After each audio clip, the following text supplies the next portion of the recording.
হঠাৎ করেই বাংলাদেশ ছেড়েছেন রামপাল তাপবিদ্যুৎ কেন্দ্রের 9 জন কর্মকর্তা, কোনো অনুমতি ছাড়াই, একেবারে নীরবে। প্রশ্ন উঠেছে, এটা কি শুধু নিরাপত্তা, নাকি এখানে লুকিয়ে আছে বড় কোনো বার্তা? বাংলাদেশ থেকে ভারতীয় নাগরিকদের হঠাৎ করে ফিরে যাওয়া এখন আর সাধারণ কোনো প্রশাসনিক খবর নয়। এটি ধীরে ধীরে একটি রাজনৈতিক এবং কূটনৈতিক আলোচনার কেন্দ্রে চলে এসেছে। প্রশ্ন উঠেছে, এই ফিরে যাওয়া কি নিছক ব্যক্তিগত নিরাপত্তা উদ্বেগের ফল, নাকি এর আড়ালে আছে আরো বড় কোনো কৌশলগত হিসাব? আরো স্পষ্ট করে বললে, ভারত কি বাংলাদেশকে কোনো বার্তা দিতে চাইছে, নাকি নিজেরাই কোনো ঝুঁকির আভাস পাচ্ছে? এই প্রশ্নগুলো নতুন করে সামনে আসে রামপাল বিদ্যুৎ কেন্দ্রের ঘটনায়। বাংলাদেশ ভারত যৌথ মালিকানাধীন সাথে কৌশলগতভাবে গুরুত্বপূর্ণ এই প্রকল্প থেকে 9 জন শীর্ষ পর্যায়ের ভারতীয় কর্মকর্তা কোনো ধরনের পূর্বানুমতি ছাড়াই বাংলাদেশ ত্যাগ করেছেন। বিষয়টি শুধু বিস্ময়কর নয়, এটি উদ্বেগজনকও। কারণ রামপাল তাপবিদ্যুৎ কেন্দ্র কোনো সাধারণ প্রকল্প নয়। এটি দুই দেশের পারস্পরিক আস্থার প্রতীক হিসেবে বহু বছর ধরে উপস্থাপিত হয়ে এসেছে নানা প্রতিকূলতা পেরিয়ে।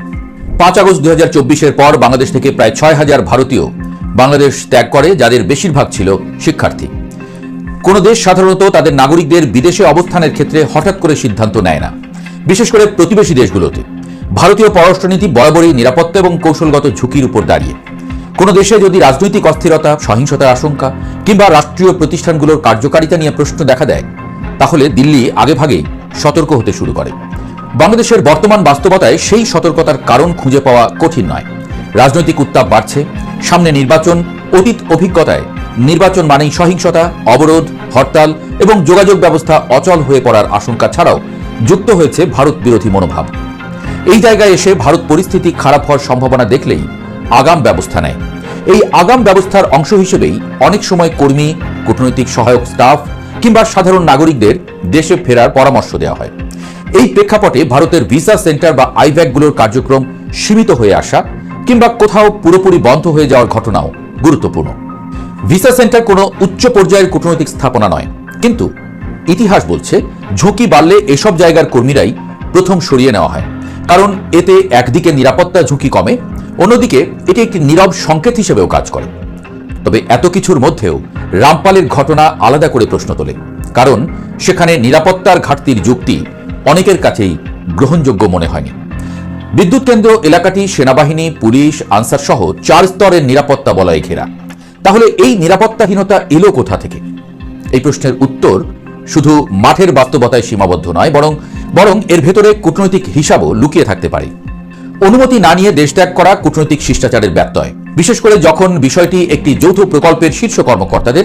এটি স্বাভাবিকভাবেই বাংলাদেশকে ভাবতে বাধ্য করে। সিদ্ধান্তটি একতরফাভাবে নেওয়া হয়েছে, পারস্পরিক কোনো সমন্বয় ছাড়াই। তাই এই জায়গাটিতেই বিষয়টি কেবল নিরাপত্তা ইস্যু না থেকে কূটনৈতিক সম্পর্কের প্রশ্নে রূপ নিয়েছে। এখানে আরেকটি বাস্তবতা বিবেচনায় নেওয়া দরকার। দক্ষিণ এশিয়ায় রাজনৈতিক অস্থিরতার সময় ভারত বরাবরই লো প্রোফাইল কৌশল অনুসরণ করে।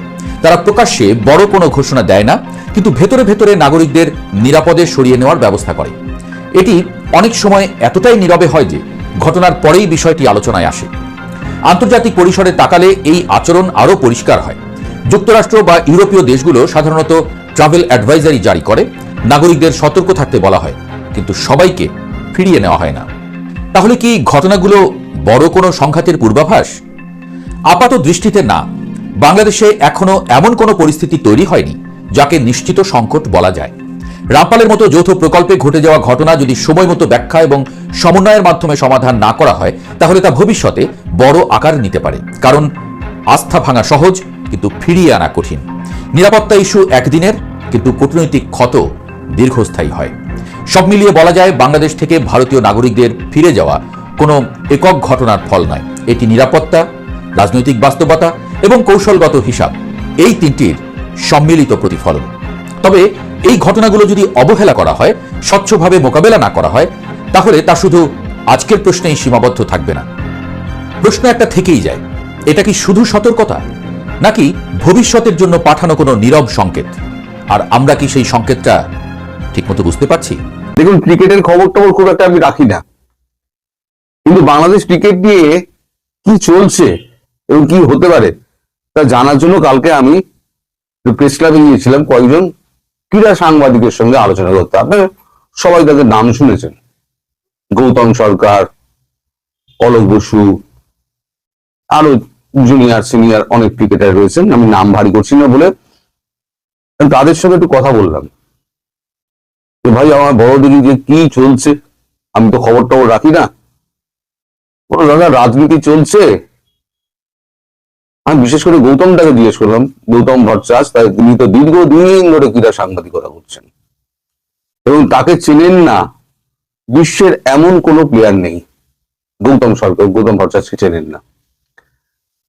আনন্দবাজারে দীর্ঘ সময় কাটিয়েছেন, এখনো সাংবাদিকতা করে যাচ্ছেন, কলম লেখেন দেশি বিদেশি নানান পত্রিকায়।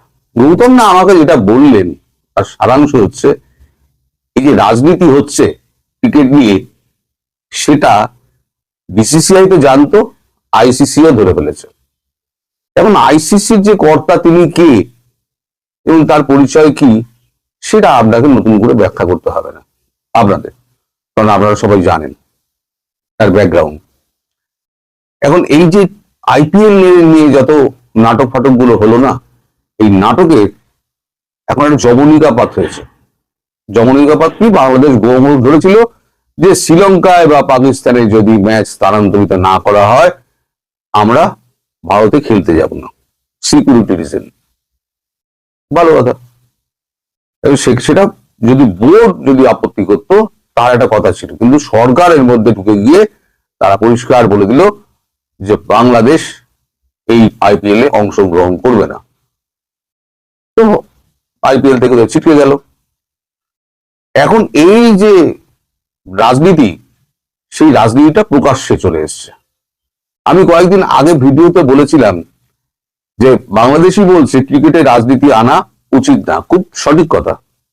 তখনই আমি এটি প্রশ্নটা তুলেছিলাম, তাহলে আওয়ামী লীগ করতে বলে সাকিবকে স্বৈরাচার বলে তার বিরুদ্ধে খুনের মামলা দিয়ে দিলেন কেন? এবং গৌতম দার মুখেই শুনলাম যে সম্ভবত শুক্রবার দিন যার মৃত্যু মামলা সাকিবের বিরুদ্ধে মামলা করা হয়েছিল, হত্যা মামলা করা হয়েছিল, তিনি নাকি আবার শফিকুল ইসলাম, তিনি একজন রিক্সা চালক, তাকে আমার নাকি জীবিত অবস্থায় পাওয়া গিয়েছে। তাই সাকিবকে আবার ডেকে পাঠিয়েছি যদি এখন মেরামতি কিছু করা যায়। হিন্দিতে বলে पहले कांड कर दिया, उसके बाद थोड़ा सॉल्यूशन निकालने के लिए इधर उधर कर रहा है। বাংলাদেশের অবস্থা হচ্ছে তাই, প্রথমে একটা কাণ্ড করে ফেলেছে, এখন সামলাতে পারছে না, এখন পিঠের চামড়া ওঠার জোগাড়। কিন্তু যে কাণ্ডটি করেছে তাতে আইপিএল এর যে ক্ষতি হয়েছে, আইপিএল যতই প্রাইভেট বডি হোক কিন্তু সমস্তটাই হচ্ছে আইসিসির আন্ডারে। কতটা সবাই জানেন কতটা জানেন না আমি জানি না। আইপিএল প্রাইভেট বডি হলো, ক্রিকেট হলেই সি বসলেই সেটা কিন্তু আইসিসি সি এর আন্ডারেই চলে যায়। যা কিছু হবে আইসিসি ছোট পারমিশন হলেও নিতে লাগে। মানে আমার ইচ্ছে হলো আমি কালকে একটা ম্যাচ তৈরি করে খেলে দিলাম, সে কিন্তু হবে না, আইসিসি পারমিশন নিতে হবে, সে যে বডি করুক না কেন, যদি ক্রিকেট হয়। এখন যে কাণ্ডটি করেছে তারপরে আইসিসি তো বাদ দিয়ে দিয়েছে। এবার পরবর্তী প্রশ্ন হচ্ছে যে এই যে টি-20 বিশ্বকাপ এবং তারপরে যে বাকি যে খেলাগুলো আছে সেখানে বাংলাদেশের অংশগ্রহণ সম্পর্কিত প্রশ্নটা উঠেছে, তার সমাধান কি হবে? গৌতম দার মুখে যা শুনলাম এবং অলুদার মুখে যেটা শুনলাম সেটা হচ্ছে যে এখন একটা কারণ দর্শানোর নোটিশ ধরাতে চলেছে আইসিসি, যে তোমরা যে মানে আসবে না বলে একেবারে অস্বীকার করে দিলে, তার পেছনে কারণটা কি? কারণে যদি সঠিক জবাব যদি না দিতে পারে তাহলে কিন্তু খুব মুশকিলে পড়বে। এখন অবশ্যই বলতে পারে যে আমাদের রাজনৈতিক এর স্বীকার করা হয়েছে, তাহলে সঙ্গে সঙ্গে পরিষ্কার বলা হবে তাহলে রাজনীতি যদি এর মধ্যে ভারত যদি আনতো তাহলে আপনারা রাজনীতি আনলেন কি করে? সাকিবের বিরুদ্ধে আপনারা মামলা ছিল, সেই মামলাটা আপনার বাবার আসামি ফেরত চলে, মানে মৃত সে ফেরত চলে এলো, সাকিবের বিরুদ্ধে মামলা উঠে গেল, সাকিবকে আবার ফিরিয়ে নিলেন, তাহলে পরে এটা কি রাজনীতি ছিল না? এখন বিপদে পড়েছেন বলে সাকিবকে ডেকেছেন, তাহলে সাকিব বললে কি আমাদের হয়ে যাবে নাকি? সাকিব অন্যত্র খেলবে, আইপিএল এর অন্য দলে খেলবে, অন্য দেশে গিয়ে খেলবে, আমাদের আপত্তি নেই তো, সাকিবকে তো আমরা না করি। কিন্তু আপনাদের ছেদ যুক্তি চলবে না। কারণ দর্শার মধ্যে যদি সন্তুষ্ট না করতে পারে, তাহলে সেক্ষেত্রে টি-20 বিশ্বকাপ থেকে আউট। এবং যদি তাতেও যদি সন্তুষ্ট যদি না হয়, 14টা দেশের যে রয়েছে, বোর্ড রয়েছে, এই 14টা দেশের বোর্ড একমাত্র পাকিস্তান ছাড়া সবাই তো এখানে তো সমর্থন করেছে, যদিও পাকিস্তান পরে না আগ্রহে টি-20 সঙ্গে সঙ্গে একেবারে দল ঘোষণা করে দিয়েছে। এবং IPL এ দেখবেন, আমি বলে দিলাম আপনাকে, ঠিক খেলতে চলে আসবে, কারণ ওরা পয়সা চেনে। পাকিস্তান বরাবরই পয়সা চেনে। মধ্যিখানে একদম উটকিটা ফেলে দিলে হচ্ছে বাংলাদেশের। এখন বাংলাদেশ যদি এখন একটা কারণ দর্শায় নোটিশ খায়, যদি কারণ দর্শাতে না পারে, সেক্ষেত্রে বাংলাদেশের ভবিষ্যৎ কিন্তু খুব একটা ভালো নয়। আর বাংলাদেশ যদি নির্বাসনে চলে যায় 5-7 বছরের জন্য বা কিছু সময়ের জন্য যদি নির্বাসিত হয়, তার একটা গর্বের মতো একটা মানে ক্রীড়া সংগঠন দেশের, তার যে এই হাল হবে, এই সরকার, এই সরকারই করেছে। কারণ আমি যতদূর শুনেছি, মিডিয়ায় যতদূর বেরিয়েছে, যে ক্রীড়া উপদেষ্টা যিনি ছিলেন তিনি পরিষ্কার গিয়ে বলেন এটা সরকারের হচ্ছে ওই বোর্ডের মিটিং এ, বাংলাদেশ ক্রিকেট বোর্ডের মিটিং এ, এই সরকারের এটা হচ্ছে সিদ্ধান্ত, এবার আপনাদের সিদ্ধান্ত বলুন। সরকার সিদ্ধান্ত আগে নিয়ে নিয়েছে, এরপরে বলছে সিদ্ধান্ত আপনাদের কি জানান। এই অবস্থায় যাদের পেছনে মব র্যালি দেওয়া হচ্ছে, এখন তারা কি প্লেয়াররা বলবে যে আমরা খেলবো, নাকি আমার বোর্ডের লোকেরা বলবে আমরা খেলবো? আর তার সঙ্গে গলা মিলিয়েছিল কে, বুলবুল নাকি একজন নাম, তিনি গলা মিলিয়েছিলেন। তিনি তো একেবারে পুরো বাংলাদেশের ভিলেন হয়ে গেছেন। বাকি হচ্ছে আসিফ নজরুল অ্যান্ড গ্যাং। এই আসিফ আর নজরুল আর গ্যাং টিকতে পারবে না যদি নির্বাসন অথবা টি-20 বিশ্বকাপ থেকে যদি বাংলাদেশ যদি দল থেকে বাইরে চলে যায় বা নির্বাসনে যদি চলে যায়। আমার যতদূর আমি খবর পেলাম, আমি টিকিটে অত খবর রাখি না, আমরা আগেও বলেছি এবং এখনো বলে দিচ্ছি, আমি যতটুকু খবর ওদের থেকে আমি যতটুকু পেয়েছি, তারা খোঁজ খবর সব রাখে, কারণ তাদের করে খেতে হয়। ভবিষ্যতে কি হবে না হবে, আর বাংলাদেশ এখন হট আলোচনা, সারা বিশ্ব টিকিটে এখন হট আলোচনা, যে বাংলাদেশ টিকিটটা যেটা উঠে আসছিল সারা বিশ্বের মধ্যে একটা জায়গা করে নিয়েছিল, এবং বাংলাদেশের নিজের গর্বের জায়গা ছিল বাংলাদেশ টিকিট, সেই জায়গাটায় পয়েন্ট মারলো এই সরকার। এখন এই সরকারের মুখের দিকে সবাই তাকিয়ে আছে যে সরকার কোনো মতে ম্যানেজ করবে, আর সরকার যে ম্যানেজ করতে পারবে না সেটা সরকার বুঝতে পারছে না। কিন্তু ভারত বিরোধিতা কিন্তু কমেনি। মানে এতে যে ঠিক আছে ভারত বিরোধিতা করে, যে কারণ আমি যে বললাম মাথায় কে বসে আছে সেটা আপনারা জানেন, ভারত বিরোধিতা কিন্তু করেনি। ভারতের সঙ্গে আমি একটু অন্য প্রসঙ্গে যাই, কেন হবে না, মানে ভারত সন্তুষ্ট হবে না কেন? এই ভারতকে একটা 850 একর একটা জমি দেওয়া হয়েছিল, সেটা হচ্ছে আপনার ওই এক মিনিট ধরবেন,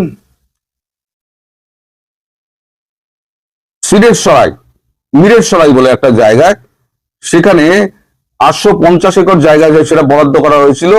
সেখানে ভারত এক্সপোর্ট প্রসেসিং জোন করা হবে, সেখানে এক্সপোর্ট প্রসেসিং সমস্ত কিছু কাজকর্ম ওখানে হবে। এই চিংড়ি থেকে আরম্ভ করে খাদ্য পণ্য যা সামগ্রী বাইরে যায় সেগুলো সমস্ত প্রসেসিং হবে। সেগুলো এবার করবে জাপান, নিয়ে যাবে। জাপানের সঙ্গে এবং ভারতের সঙ্গে এই একটা ডিল হয়েছিল, সেই ডিলটাকে ক্যান্সেল করে দিয়ে সেখানে এখন বলা হচ্ছে সেখানে নাকি ইউএস কে দেওয়া হয়েছে, ইউনাইটেড স্টেটস কে দেওয়া হয়েছে ডিফেন্স ইন্ডাস্ট্রিয়াল জোন হিসেবে, যদিও ইউএস এখনো পর্যন্ত তাদের পক্ষ থেকে কোন রকম অনুরোধই পাঠায়নি। অনুরোধ না পাঠাতেই এক গাছ এই দিয়ে দিয়েছে আর কি, আম দিয়ে দিয়েছে। মানে তোমার আর কি দিতে পারি, আর কি সবই তো দিয়ে দিলাম হুজুর, আর কি বাকি আছে? এখন ওই আমাদের ট্রাম্প মালিক বলেছিলেন না যে আমাকে খুশি করতে পারলেন না মোদি, তা এত খুশি করে ইউনূস সাহেব কিন্তু ট্রাম্পের মন পাননি। এখন আগেবাড়িয়ে নিজে দিয়ে দিচ্ছেন, ইন্ডিয়া থেকে কিনে নিয়ে গিয়ে দিয়ে দিচ্ছেন। তো এই যে ওটা উনি করছেন, তাহলে কালকে যে এই ডিলটা বাতিল করে দিয়ে এই জমিটা ইউএস এর ঘাটে দিয়ে দিলেন, সেটা কি ভারত ভালো কিছু চোখে দেখবে? আর যিনি ওখানে বসে আছেন তিনি কি বাবা মার খবর পাবেন না? তিনিও কি ভালো চোখে দেখবেন? ফলে যেটা গিয়ে দাঁড়াচ্ছে আলটিমেটলি ভারত বিরোধিতার দায়ে, ভারত বিরোধিতা করতে গিয়ে বাংলাদেশ ক্রিকেটের পয়েন্টটি মারলো এই ইউনূস আর আসিফ নজরুল আর তার এই গ্যাং। বাংলাদেশের মানুষ এবার তাদের ছিঁড়ে কুড়ে খাবে যদি এই কারণ দর্শানোর নোটিশ পাওয়ার পর যদি তার সন্তুষ্ট না হয়ে যদি নির্বাসনে পাঠিয়ে দেয়। আর যা মোটামুটি বুঝলাম, তাই ইন্ডিয়া হাত ধুয়ে পেছনে লেগে নম বিষ্ণু করে পেছনে লেগে গেছে যে এবার তোদেরকে মজা দেখিয়ে ছাড়বো। এখন নম বিষ্ণু করে যদি পেছনে লাগে ভারতবর্ষ, তাহলে পরে ভারতবর্ষের সঙ্গে টিকতে পারবেন না।